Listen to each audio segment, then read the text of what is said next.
It's time to go beyond plus ultra for the My Hero Academia movie. Let's do this!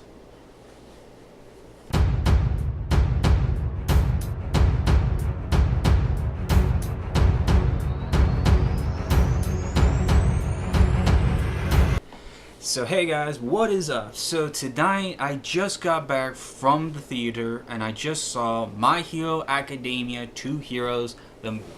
I wore My Hero Academia movie t-shirt just for this event, and I gotta say, it was awesome. The story follows where All Might and Deku are going on this trip to this island where basically we're meeting a friend of All Might's who he's known back in the past and everything. Along the way, we see that there's some trouble going on, and the other students from Shoto Todoroki, Ida Ochaku, Momo, and of course some other heroes have to work together to stop this big villain, but learn there's more to it than what they're seeing. So right off the bat, let me just say I was very excited for this movie. My Hero Academia has been up there in some of my favorite animes of all time. Like, this is an anime I was excited for a movie. I had ordered my ticket online, and I freaking loved it. It was just really great. So let's talk about some of the good stuff I liked about the film. First off, we had some new characters like Melissa. She was David's daughter. And she does help out actually quite a bit in the film, as she herself is quirkless, as Deku learns and all, and he kind of feels and connects to this character because he knows what it was like. But she helps out using her intelligence and her knowledge of the area and the system to help out the heroes and such. And at the same time, she provides Deku this gauntlet, which actually helps him out pretty well and such. And I love her help and everything. She was a great character who was very smart, who may not have been able to be a hero herself, but she eventually shows that despite her not being a quirk, she uses her towards science like her father. And speaking of her father, David, is another character I really did appreciate.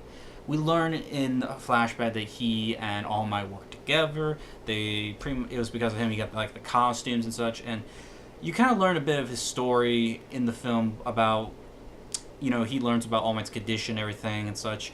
And I'll tag it in spoilers and all, but, there's something more as we learn in the course of the film and such. And then, of course, we have our students who come in.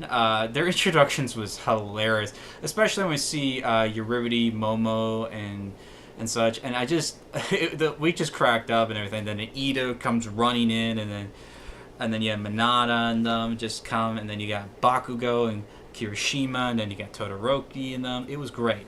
Now, not every classmate's there and all, which some of them are like in the hotel rooms and such, but it was kind of just nice to see that they were there in a sense. So, animation, it is gorgeous. Like, My Hero Academia never fails to look bad, in my opinion. They really make this look colorful, interesting, and such. And the island itself was where it all took place and everything, and it was a unique location where all these scientists live, which they can't travel out of due to the fact that villains could come after them and such. So, and not to mention the projects they work on, it could be very classified and secretive and such.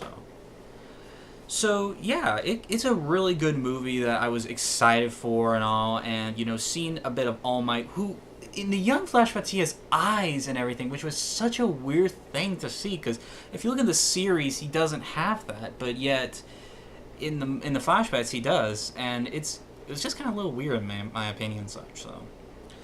But this is just a really great film. The classmates have to deal with the fact that the villains are taking over, and they can't do much without their hero license. But that doesn't stop you from being a hero. It's just that you gotta do something and such, because All Might can't because of the hostage situation now, and then it's up to the few students like Todoroki, Momo, Jiro, Minata, Karamari, and them to work together along with Ida, Eurybity, and Deku, and Melissa to stop the villains and everything. So, now I'm going to go into spoilers. So here is a spoiler alert. Spoiler alert. We learn in the film that David and his assistant were working together to do this. We learn in this film We learned this part near the end of the film, near close to the end, I want to say, the climax or so, that we learned that David and his assistant planned this attack because apparently David had a device that could increase one's quirk. Now, he wants about All Might and everything and such. He wants to try and help him restore him back to normal and all that. But unfortunately, the villains who they thought were just actors playing villains are actual villains, and pretty much one of them gains the enhancement and such. And then we learn as well he's got another quirk given to him by one all for one or one for all. I don't know.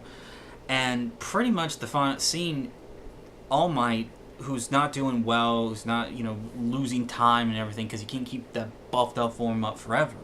But eventually, Midoriya and him work together, and it was just great because these two characters are honestly I love because All Might is such a good teacher. He sees so much in Deku and everything, and even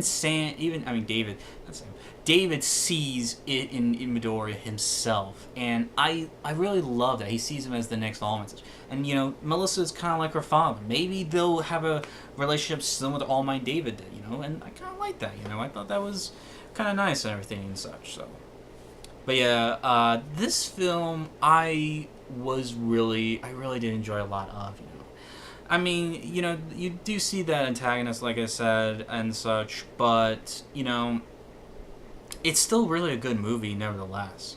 It's got some good funny moments, some great action, great animation, the story was interesting, and now for my record, I see most of my anime dubbed and all, so I can't, but I can say the dub was great, The actors and all who played Melissa and David were really great. I enjoy, Justin Briner, who's been awesome as Midoriya, and of course, Christopher Sabat, who has been a fantastic All Might and such, has been really wonderful.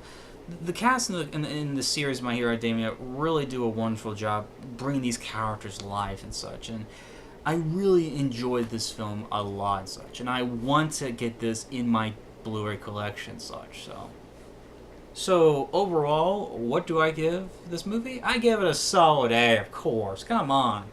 I want to go see this movie again. I enjoyed it from beginning to end. I want this on Blu-ray. Funimation, get this movie on Blu-ray and DVD. Take my money, please. I want this movie. But I really did enjoy seeing this film. And when I was at the theater, I had some people, some were cosplay wearing the student attire in the series, and then some people were in like two or three people was wearing a Midoriya or Deku hoodie and everything, which are like, I want that hoodie. And then some were wearing like Todoroki shirts they got from conventions. Some were wearing the shirt I was wearing and such. Some was wearing the Deku shirt. Seeing some of the merchandise, and it just really makes me happy, because My Hero Academia for me is just an amazing anime. And I really do mean that, It's an anime that really has grown with its popularity. I really enjoyed this series with the characters, the stories, the humor, the voice talent, the animation. Everything about this show has been wonderful. And to see a movie on the big screen and all was absolutely fantastic. And I really enjoyed it. So if you have a time, if you can see it, if you have the opportunity, if you're a big fan of this anime just as I am, go see My Hero Academia's Two Heroes. It is fantastic from beginning to end. You'll enjoy it. It's everything you love about the series, and it's just a blast. So anyway, guys, that is my take on My Hero Academia 2 Heroes. Let me know in the comments section below if you've seen the film and if you enjoyed it, what you thought of and such. Please like and share this video with friends on social media and such. And of course, subscribe to the channel as I do My Hero Academia vlogs. I've been doing some for Season 2 right now, so if you want to check out some of those vlogs, I'll leave it in the end for the playlist to check out some of my vlogs from the first season to where I'm at now. And also hit the bell icon to be notified of when future videos will also be published. But anyway, guys, thanks for watching my review of the movie. Let me know what you guys thought of it when you can see it, and what do you love most about My Hero Academia. Just love to hear your thoughts about it and such. But anyway, guys, thank you all for watching, and I'll have more vlogs along the way. Take care, and remember, go beyond plus ultra. Have a good, you guys enjoy, and see you next time. Hey, this is Kyle Aber, the voice of the narrator from Dragon Ball Z, and you're watching Super Kid 801.